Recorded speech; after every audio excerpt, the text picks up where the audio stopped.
Hello, everybody. Welcome to this artist's talk. My name is Philip Hartigan.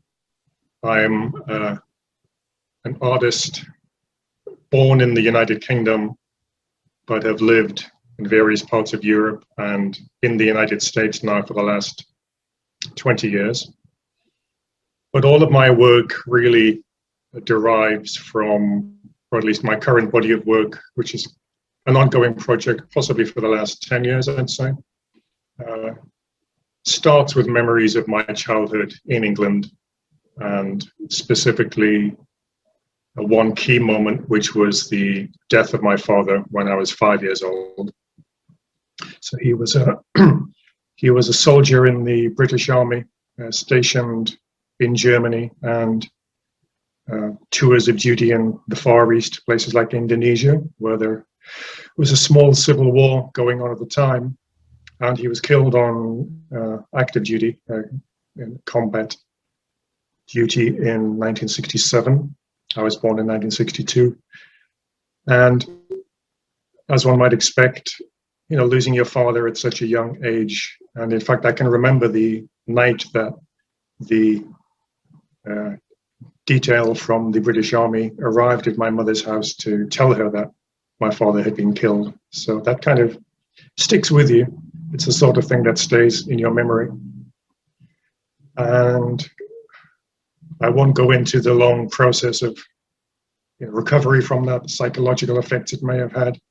I think I'd like to concentrate perhaps more for your purposes on how that ultimately affected my artistic development. And I would say really, it took a long while for that to find expression in my art. Quite a long time, actually. I would say not until I got to the United States and decided to change the focus of my work a little and begin to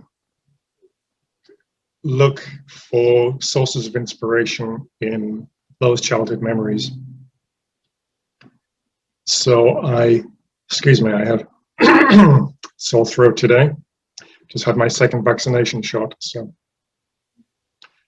So the inspiration would be starting with just memories, simple memories, like the night my mother found out that her husband had been killed, the night that, the morning after, when my brother and I were fully realized this fact, moments from other moments in my childhood, which were then spent in a mining town in England, coal mining. And the thing about memories is they can be still moments, or they can be moments in time. As a visual artist, perhaps, particularly if you're working in painting or printmaking or two-dimensional media, three-dimensional media, you're very often dealing with just one still image. Yeah. Whereas moments in time are more suggestive of story, narrative. One moment follows another moment.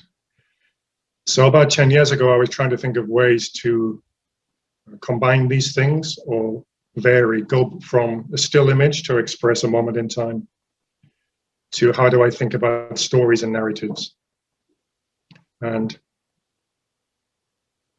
one obvious way or classic way of expressing that is through film and through writing.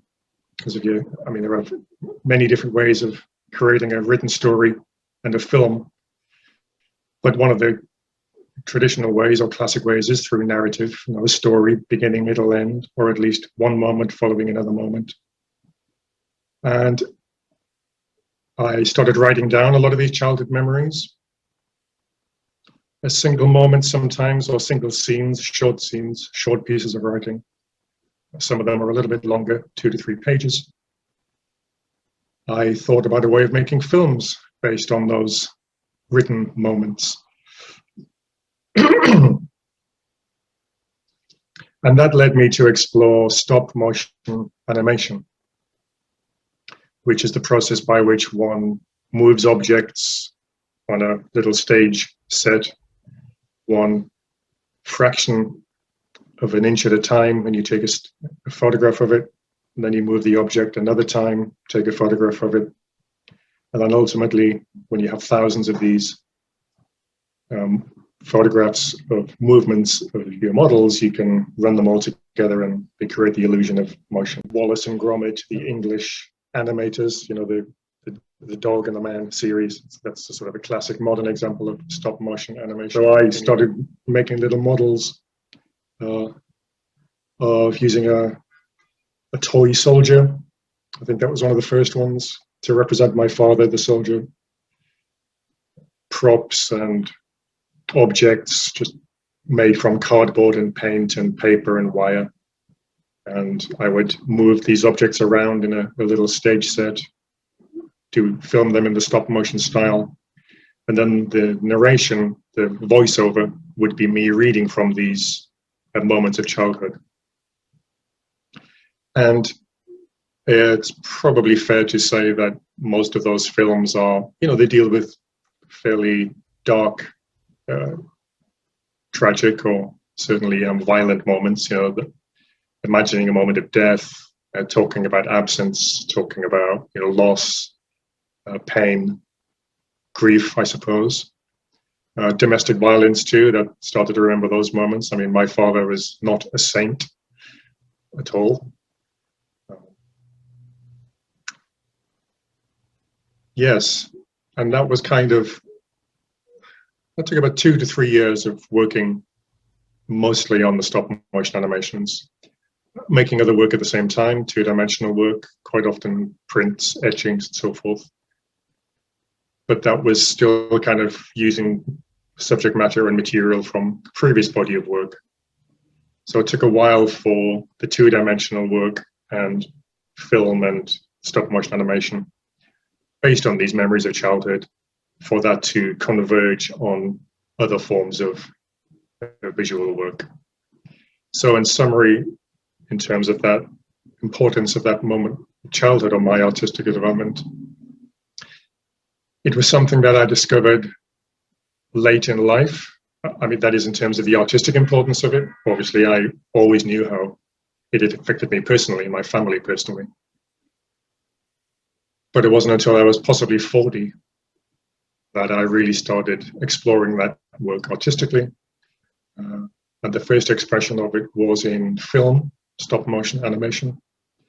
And that enabled me, I think, to, I mean, I would say that the emotional trauma had disappeared largely. I mean, I wouldn't say that it's affected me adversely, terribly badly in my adult life. You know, one learns to cope with these things, particularly being British. But in an artistic terms, it was a very rich, fruitful area to explore. A good reason, or a main reason for that, would be that the best art, I think, does begin or originate in painful memories, or things that one doesn't necessarily want to confront, but should confront. Whatever kind of art one makes, one can make decorative art, one can make art that has just beautiful colors and looks nice on a wall, and that's fine. But ultimately, art that matters to oneself as well as to other people, I think, should not shy away from or turn away from, you know, the difficult emotional subject matter. I'm not saying you should go looking for that necessarily, but if it's there and it's part of your personality as an artist, you have a duty, I think, to at least confront that, explore it, and see whether it can be turned into art, whatever art is. So that, I would say, covers how I got from childhood moments to my current body of work.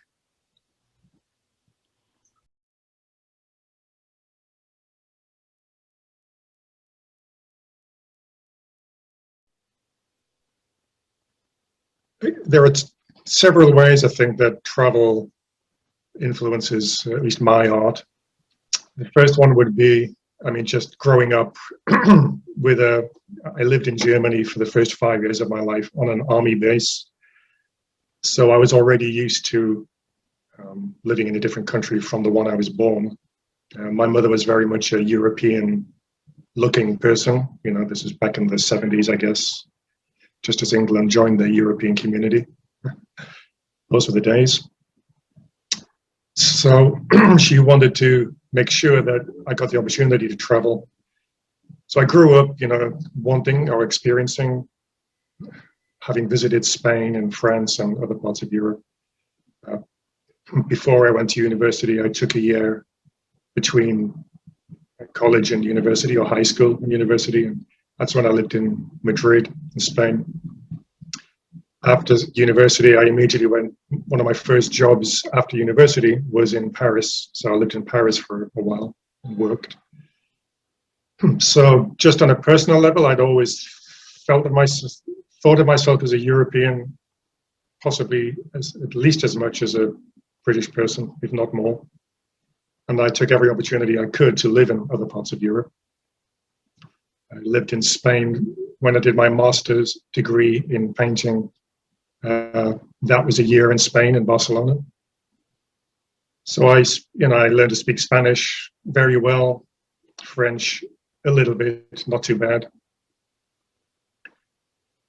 Artistically, I've always carried a sketchbook, so wherever I go, I always draw what I see where I am.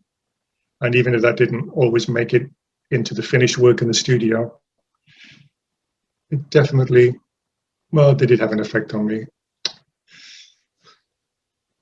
I would say the first time I really saw the influence of place directly on my art was visiting the United States, actually. In the 1990s, I came to the USA for the first time as a visitor, and spent some time in California in the deserts. And if you've ever been lucky enough to go to California or visit the Mojave Desert, Joshua Tree, Death Valley, all those places, I can say as a European, you know, lots of the American landscape is huge, just vast landscapes, mountains, desert, valleys, and so forth. But most of those we have in Europe. You know, we have mountains, we have rivers, we have snowy peaks and some desert areas, but we really don't have a true vast Western American style desert. So when you see that for the first time, it can be just mind blowing because it's so different. And that really kind of blew me away. I was really taken by the light and the colors and the strange landscape. So a lot of the drawings and material that I did back then, I really did start making work based on that in London, back in London in the late 90s. And in fact, my first exhibition, sort of big exhibition of work in London in 1999, I think, was sort of abstract paintings based on these huge rock shapes that you see in the desert in California. So that was definitely the first time that place influenced my work. After that, I went to Cuba for about a month. And what emerged from that was prints, mainly. I did a lot of lithographic prints based on all the things I'd seen in Cuba, you know, the cliched things like the old cars and buildings, but also, you know, faces and animals and objects, lots of maps and, you know, just like arranging a travelogue of your life, I guess, or your visit, and then making overlaid lithographic prints, one on top of the other, and then big sculptural pieces based on that. Probably the common theme there was probably color and light that really affected me. And that sort of found its way into the work. And then in the United States, once I really committed to living here, I got married and moved permanently to the United States. The American life as such, I would say, hasn't really influence my work, except in this respect, that when an artist moves very far from where they were born or raised, quite often that's when you can actually take the time to look back on your experience over there, because it gives you the distance, I guess, to sort of look at it slightly more objectively.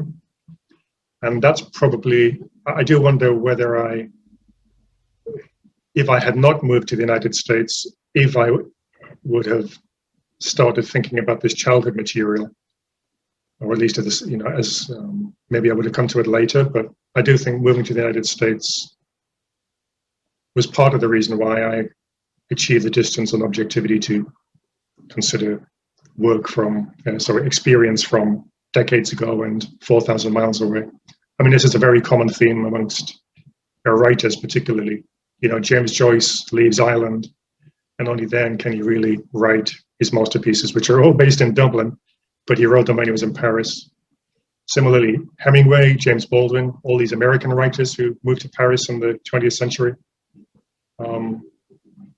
their first major novels were all about essentially Americans in Paris, or Ernest Hemingway's early short stories are all about small town life in the middle of America, but he wrote them when he was in Paris. So again, that distance of the Atlantic enabled him to achieve a distance and, I guess, separate yourself from the sort of the emotional heat of your experience, which is kind of all around you when you're in the place you live.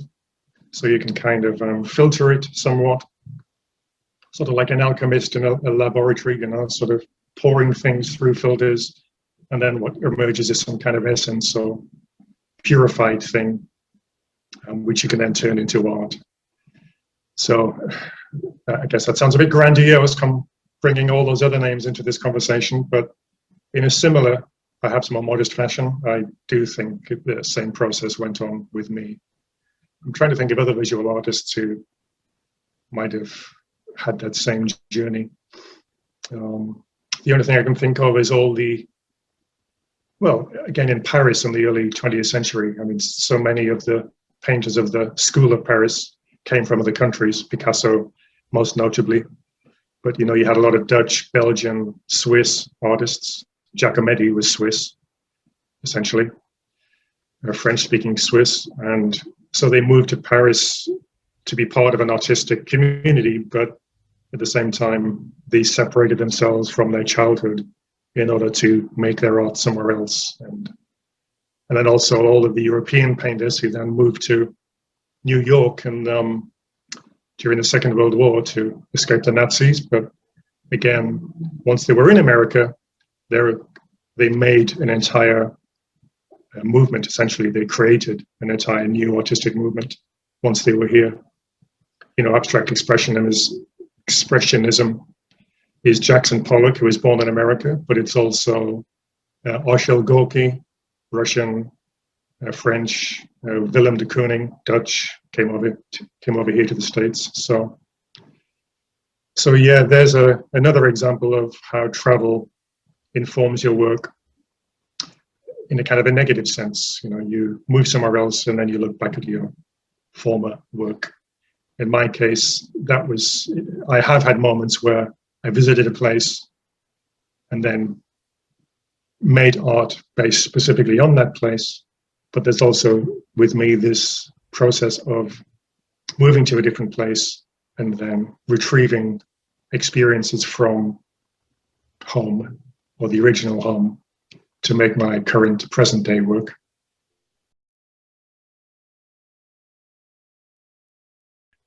Well, The Crows and Hands, is the general title I've given them, does derive from the stop motion animations, which are moments of story from my childhood based on the death of my father and also my grandfather, who was still a working coal miner when I was a child.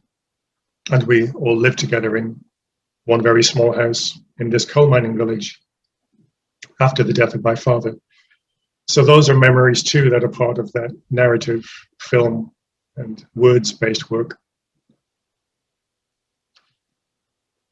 And when it came to, when I started to try and return to painting again, sort of a further process of filtering occurred. So it's, I mean, I've tried, originally I was trained as a painter, 30 years ago, almost. But certainly in the last 15 years, I've found it quite difficult to return to painting, oil painting in any sustained way.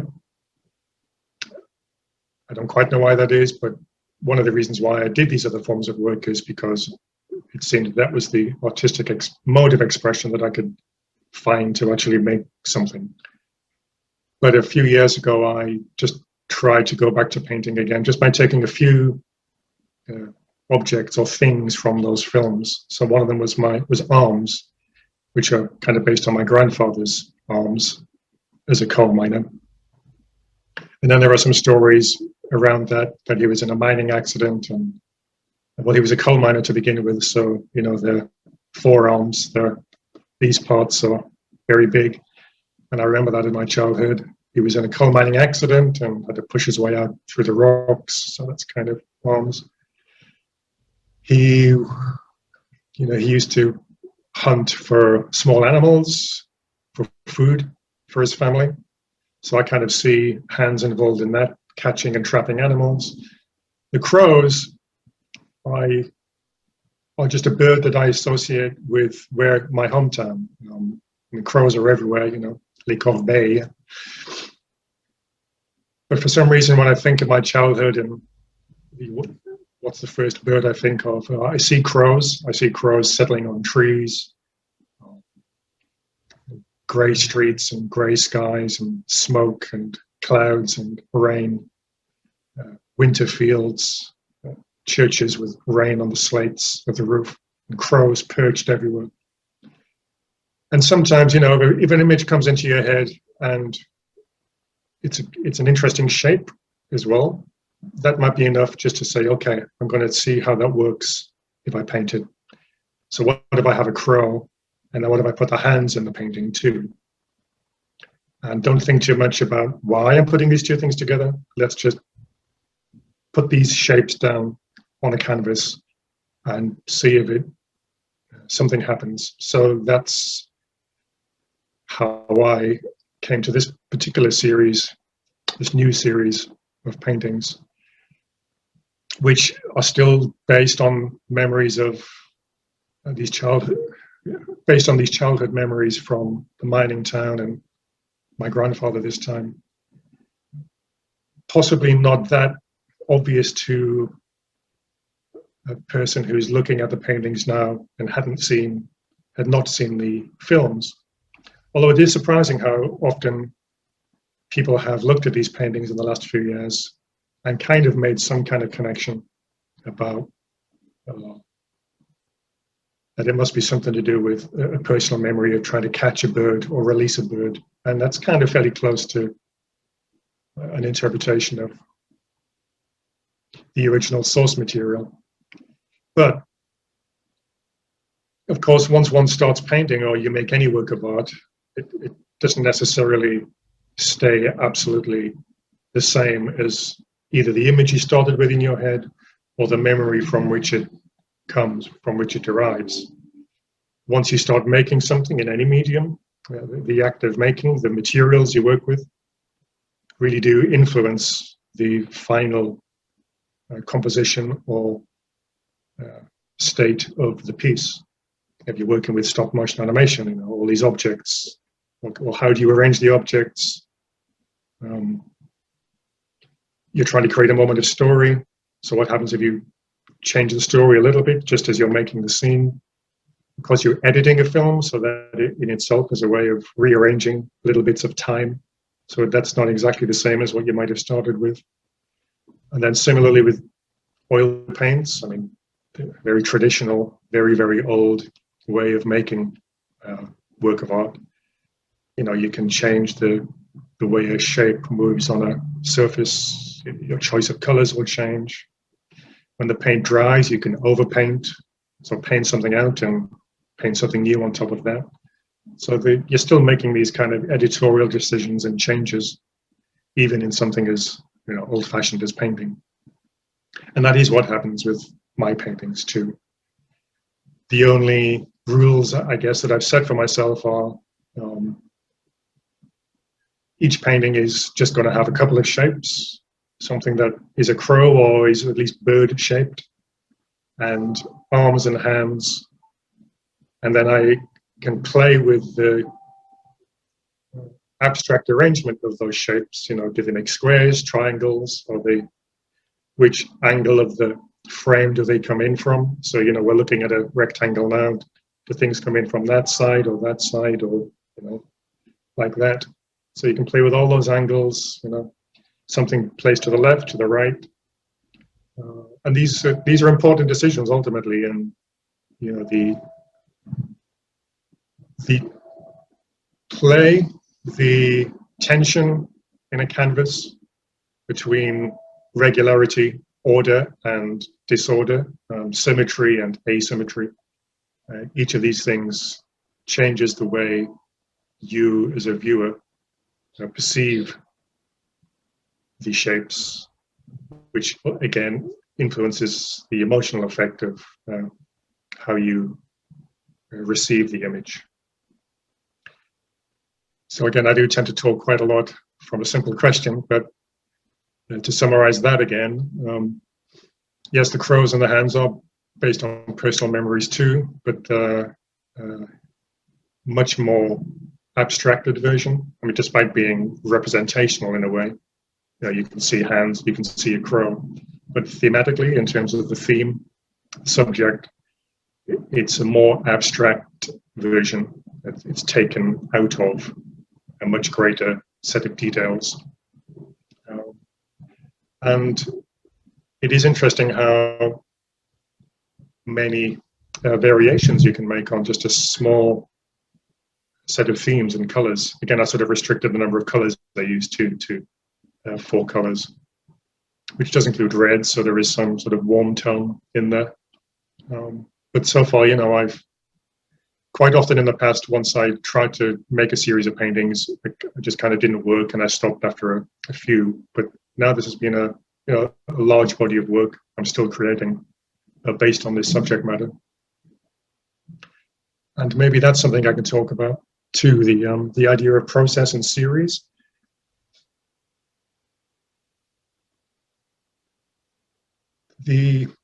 Historically, Leanne, correct me if I'm wrong, but the idea of process really is a 20th century, late 19th century innovation in painting, really. Let's say with the Impressionists, Monet repeated versions of the same kind of subject, haystacks or cathedrals or rivers. Before the emergence of capitalism and the wild capitalism in the 19th century, and before that, painters were very much employees of guilds, institutions, rich donors. So they very rarely painted in series of things. It was single commissions, more or less. Exaggerating a lot here, or generalizing a lot here. But in the late 19th century, once artists become sort of freelance, they start to paint more in series, sets of things, partly because there would be a market for it, but also partly because what would previously be thought of as sketches, but then you select one to make an image, becomes the work itself, right? So instead of taking one haystack, making your big haystack painting and throwing the rest away, all of the haystack paintings need to be considered as, first of all, separate works of art in their own right, and then what do they all mean together as a series? And that's a new thing in, first of all, in painting, but then in all of the other arts too. And then all the way through the 20th century, all, the major painters work in series. So that's definitely the tradition that I inevitably am influenced by when I work in series. And for me, the idea of a series is it's repetition, but it's also practice.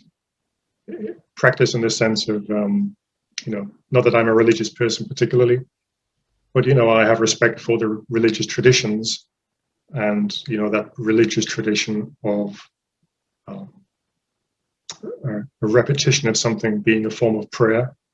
This is really sounding horribly pretentious now, but certainly repetition, repeating something again and again, is a way of concentrating, and a way of meditating, I guess, and a way of ultimately reaching mastery of some sort. The more you do something, the better you are at it. But then also ultimately trying to, is there one moment that will say, okay, this is the moment that summarizes everything that went before? Maybe can I explain that a little better? Is there one way, definitive way of making the crow and hens? Or can I do it 100 or 200 times in slightly different ways before one painting looks like it is the best arrangement of those shapes and is the best expression of the original idea? Or maybe that moment will never arrive. And again, it's each one of these paintings in the series is an equal expression of that original emotion and shapes. And then ultimately what happens is it just changes enough as you're painting it to suggest another series. And in some ways it would be easier to work in the old commissioned world, where somebody basically says, I need 10 angels, here's an amount of money, paint me 10 angels, and then you look for the next commission of angels. But I think, particularly in two-dimensional and even sculptural work, even installation work, I do notice artists tend to work in series of things, and that is just the framework, I think, for how a lot of modern artists work.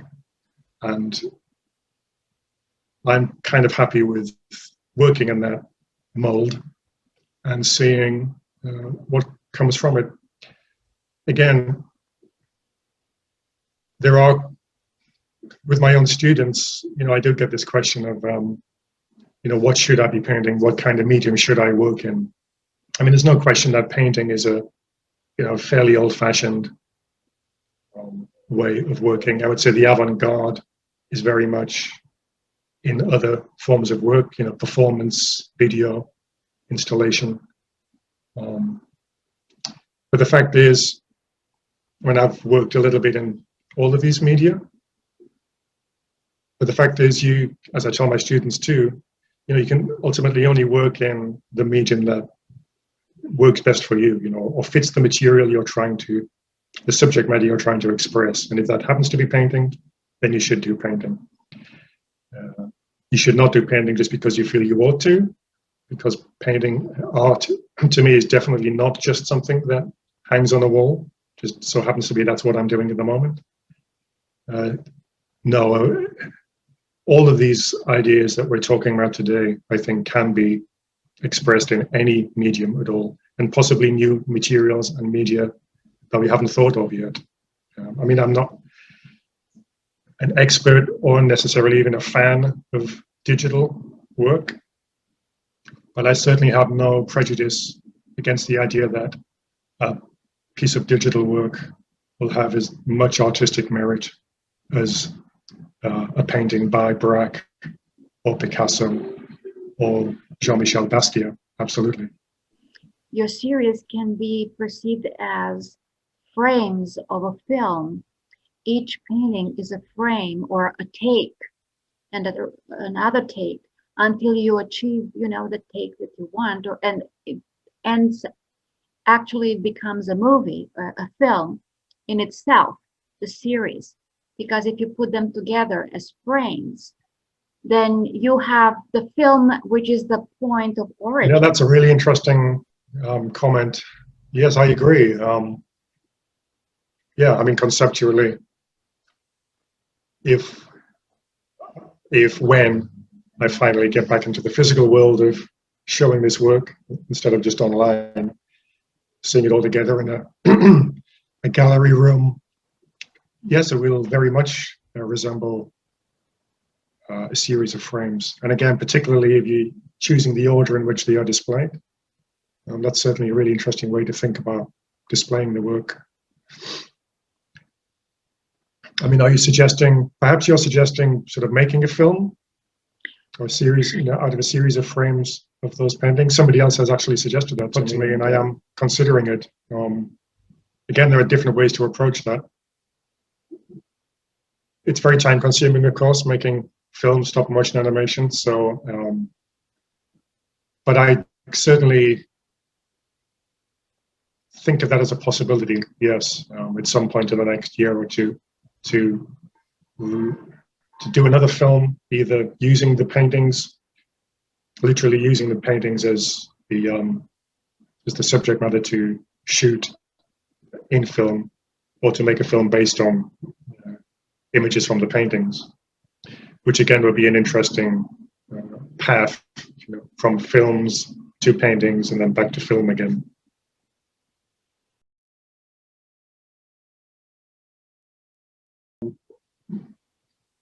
And it's all from imagination, I should add. I guess I've done some sketching of crows just to remind myself of their particular shape. But yeah, the sculptures too that I've made, terracotta sculptures, glazed and then fired to sort of a high gloss finish mostly. They are, they're improvised. I just start modeling the clay into a bird shape and then with hands. I would not say I'm a highly trained or competent ceramicist or sculptor. I mean, I've had some training, and to me it's I'm not even sure I would exhibit them necessarily, although I have sold some privately and I do post photographs of them online. Would I include them in a show? I'm not quite sure yet. But I do like making them, and I do like the idea of trying the same subject matter in different media. Yes. How does this look? I'm making all of these crows and hands and a flat surface painting. Well, how would it look if I tried that in 3 dimensions by making a sculpture out of it? And I quite like the result, I have to say. Partly or even mostly because they look slightly unprofessional, so they're not highly finished. They're slightly distorted, so the beak might be too big or the wing might be too small. So sometimes kind of not knowing what you're doing can be an advantage, at least in terms of getting to a sort of an expressive way of making something. Similar to the stop motion animation, I didn't really know how to do that. I just there's YouTube, of course. But I've always loved the format of stop motion. I can, all the way back to my childhood, I can remember some of the children's television that I remember and love most was stop motion animations. So, but I've never made a film before. I just have worked with filmmakers, so I just kind of learned enough to start, and I made a lot of mistakes. But I left a lot of post all these links to films and so forth after this talk, so people who are watching this can watch these films, see my work, and you'll see there's a kind of sort of amateurish look, slightly jerky, disjointed look to it. But I think that kind of suits the material. So not knowing what I was doing kind of helped in some way, because also, what else does that do? I think artistically, what it makes you do is find solutions, yes? Find creative solutions as you're making the work. The more expert you are at something, the more automatically it comes. So mastery is a useful thing to have, but mastery can also mean doing something kind of automatically and less considered. It's a fine line. If you're untrained in something, sometimes you make a mistake and it just looks like a bad piece of work. It looks like a failure. Looks like you don't know what you're doing. But at other times, that can mean you're forced to find another way of doing it, and somehow that just works in the piece. And I think with a couple of these small sculptures of crows and hands, I've managed to do that. I mean, some of them I wish I did know a little bit more so I could make them better. And I probably will work with a trained sculptor, a ceramicist in the future. But I will be aware of learning too much too, yes. Always being aware that it's not my primary mode of artistic expression. It's just something I'm interested in trying out as a way of reflecting on the main body of work. I mean, sometimes these two things swap over. I do know artists who did this, kind of stepped out of their primary medium, let's say to clay, and then ultimately stayed with clay and left the painting aside. But again, if I can bring in some big names from the past to, there's a comparison here. Picasso is an obvious example, working all these different media, sculpture, clay, prints, and so forth.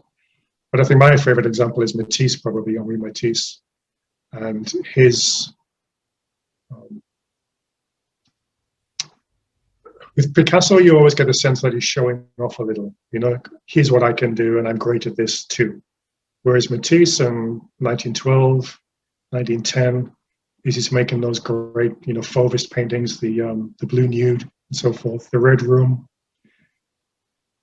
And then he makes sculptures as a way of, I think there are two things were going on. He wanted to just take a break from the painting, just to try to clear his head, but also to try the same ideas out in this new medium, and to really try and say something in this medium that he was struggling with. And those clay pieces, his clay heads from about the same time are, lumpy and distorted. His daughter Marguerite, I think, is a favorite subject, but they're almost as revolutionary in terms of sculpture, early 20th century sculpture, as his paintings were, and probably at least as much as Cubist sculpture, I would say. So again, that process of stepping out into another medium was a way of taking a break from your primary medium. Matisse, Picasso was painting. But also they found new ways of making sculpture, which in turn influenced how they would make paintings in the future. Because again, Matisse's heads and sculptures loosened the sense of form in his paintings even more when he returned to his paintings. So his paintings during the First World War become even more abstract. Of course, in the 1920s, he moved to Nice, south of France, and it becomes something much, the return to classicism, they're much more realistic in some ways. But that period between 1907 and 1917 for Matisse, when he's going back and forth between sculpture and painting, are just incredibly great examples of how you can use another medium to reflect on your primary medium. And then again, in a more modest way, I feel that is an example.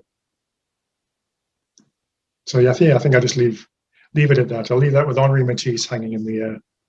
Phases in your life, in your artistic life. For example, you had a print phase, a film phase, a painting phase, a sculpture phase. Well, printmaking is probably the common theme, or the thing that I always did if other things didn't work.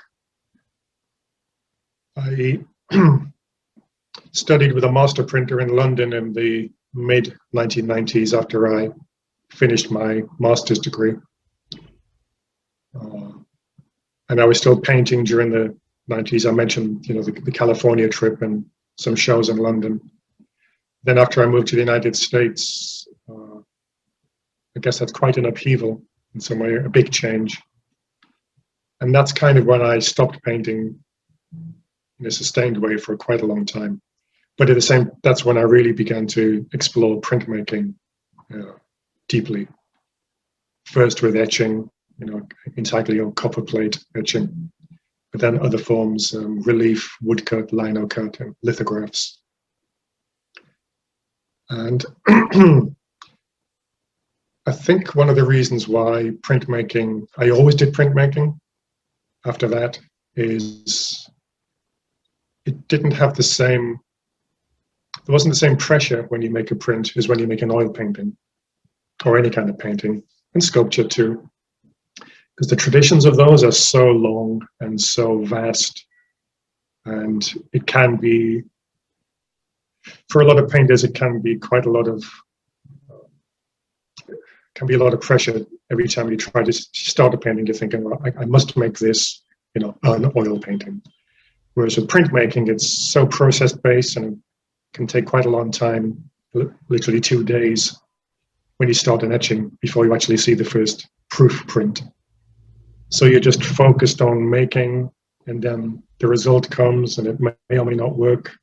But because it's smaller scale and I guess more disposable in a way, you don't have that same weight of tradition in prints as one does in other media. So that was partly it. It was just very enjoyable, less pressure to make things. But nevertheless, I did make a lot of things, a lot of prints in series. And then that would be the basis for, I think, most of the shows I had in the United States, and from 2000 until 2012, maybe 2011, 2012, were almost all print-based in some way. And I guess that's around about the time when I started making the stop motion animations. I mean, I do wonder whether there is, I've often thought this, was there a connection between the prints and stop motions at the time? Actually, no, not as far as I can remember.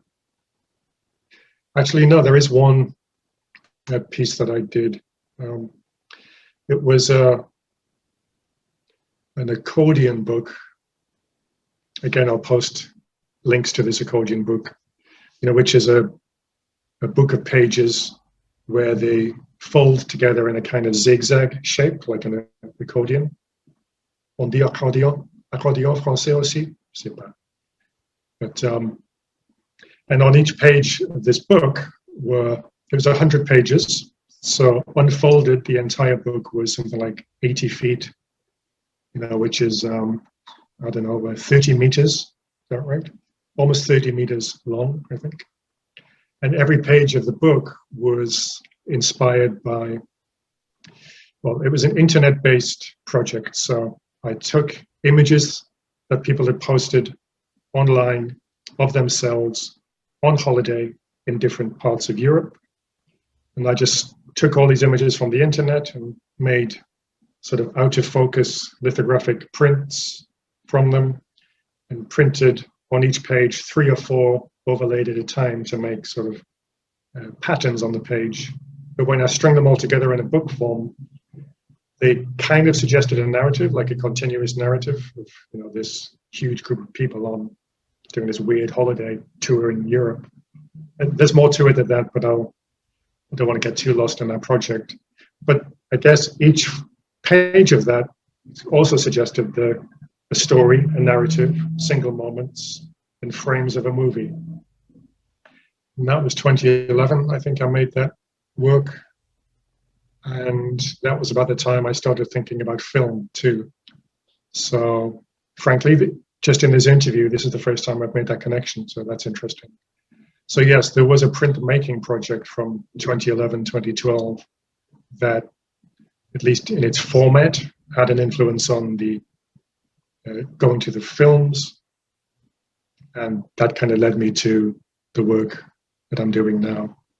And I'm still making prints too, based on this crow in hands material, just not quite so many, much more painting at the moment. How do you juggle, you know, being a teacher, an art writer, an artist, of course, your private life?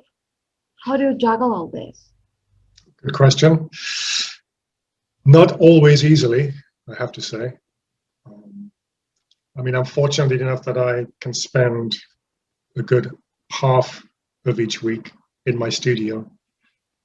So, you know, let's say a minimum of 20, 22 hours a week in my studio, I teach part-time, and I have a few other writing jobs, which maybe just 10 hours a week or so doing that now.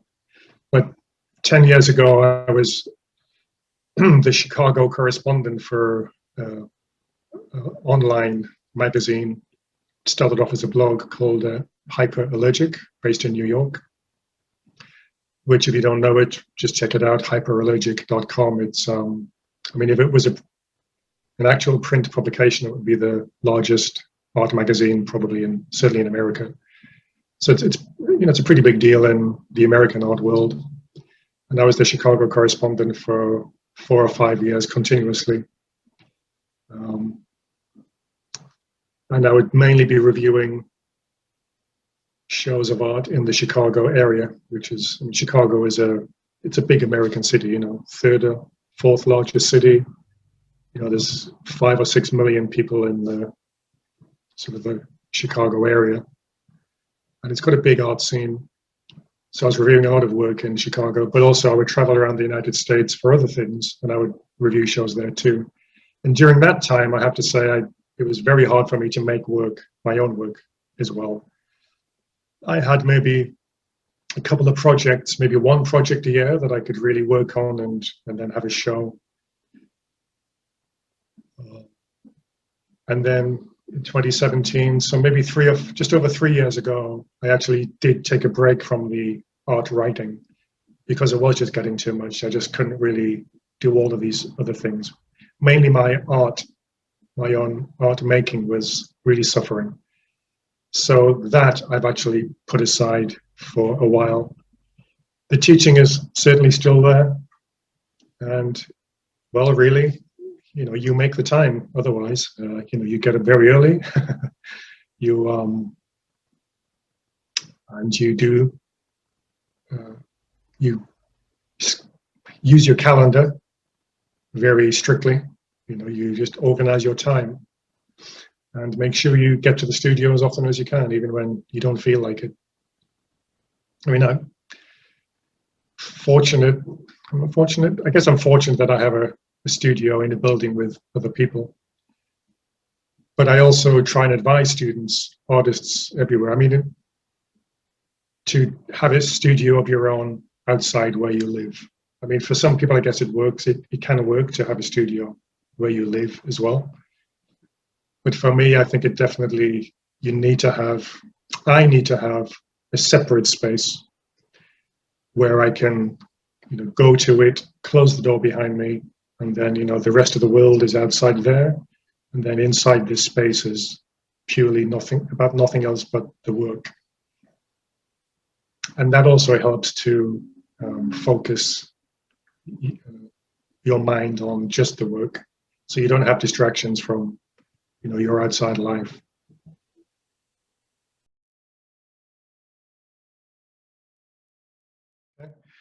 Well, now that I've had my second vaccination shot, like everybody, I am looking forward to when the world can start to open up a bit more.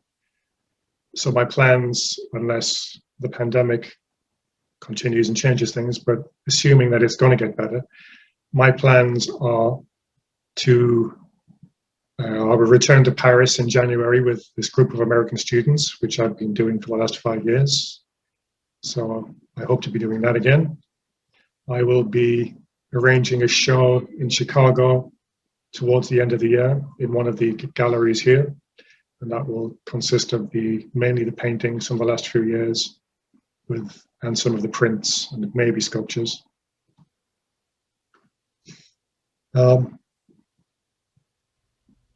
And in terms of making more work, I've been making really big work in the last few years. Some of these paintings are more than 2 meters wide, so pretty big, and 1.5 meters or 1.75 meters high. Some of them are 2 meters high and 3 meters wide. So I've had a plan to go even bigger, actually, to make some very big paintings, maybe 4 meters by 4 meters, so kind of that sort of scale. But also go really small too, so come all the way down to maybe, 20 centimeters by 20 centimeters. So playing with the scale of the pieces too, very, very large, very, very small. So that would be what I would aim to do in the studio. Work with a sculptor, a professional sculptor, to find a way of making perhaps a large sculptural piece, because you have to think about the architecture of clay to get it off the floor. And my work is always on my website, which is artistphiliphartigan.com. Again, I hope Leanne will be able to supply links to that. And my Instagram page, which is Hartigan Artist, which I use quite regularly. And a word about that, actually, social media. This is maybe an interesting thing for students to know about. You're all extremely familiar with social media, of course. I'm a lot older than you are, but I also happen to, in a previous life, sort of worked in the IT industry, so that did kind of help me with social media when it came along. But anyway, Instagram, I've found, is really the way to promote, and if you want to promote your art, promote yourself as an artist, Instagram really is the place to do it, at least at the moment. I mean, it's mainly a visual medium, of course, at least in terms of how artists use it, and you can certainly, focus it by making your own lists and who you follow and who you don't. But if you really dig into Instagram, and particularly that form of social media, it's a really useful tool for promoting your work and even selling your work, I found too.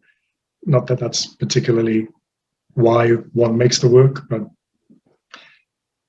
for that reason, I always post my work, sometimes more than once a day, on my Instagram account.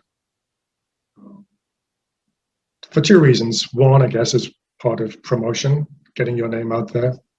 But it's also interesting how, if you look at an image of your own work on a small screen, how you can actually see different things in it too. So it's kind of useful for your own editorial process, like standing back from your work and kind of looking at it through a viewfinder, perhaps. So I kind of use Instagram as my viewfinder too, to actually look at the things I'm making in a different way, and then sometimes I change the work based on how it looks on Instagram.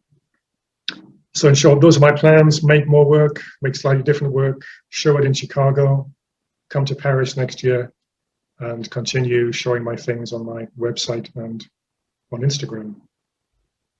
So Leanne, thank you very, very much for inviting me to take part in this series. Thank you.